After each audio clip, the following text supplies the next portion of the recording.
এবার একটু মহিষাদলের দিকে নজর রাখি। মহিষাদলে বিদ্যুৎ বিভ্রাটে বিক্ষোভ, বিজেপির বিক্ষোভে উত্তেজনা ছড়ায়। এই গরম, তীব্র গরমে যদিও আজকে সকাল থেকে হাওয়া রয়েছে, কিন্তু তা সত্ত্বেও গরম কিন্তু রয়েছে।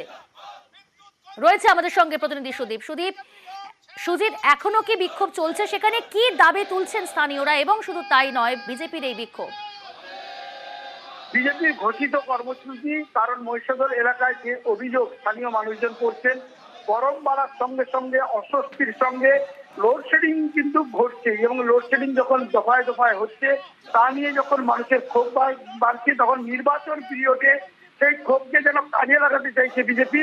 এবং আজকে দেখা গেল বিজেপির কর্মী সমর্থকরা তারা রীতিমতো বিদ্যুৎ অফিস যেটা মহিষাদলে রয়েছে সেই অফিসে ঘেরাও করলো, অফিসের ভিতরে ঢুকে ডেপুটেশন দিল, এবং তারা কিন্তু হুঁশিয়ারিও দিয়েছেন যে একই সঙ্গে যেমন লোডশেডিং এর ঘটনা, তেমন নতুন যে বিদ্যুৎ যে কাঠামো বা মূল্য যেটা ধার্য করা হয়েছে, সেই ধার্য করা নতুন বিলের যে কাঠামো সেটাকে পরিত্যাগ করতে হবে।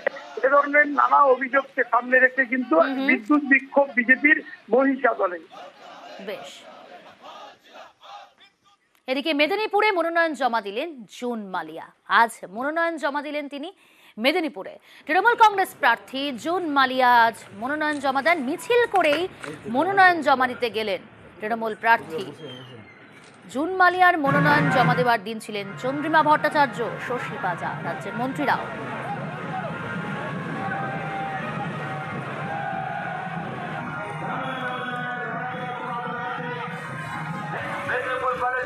ময়দান থেকে আমাদের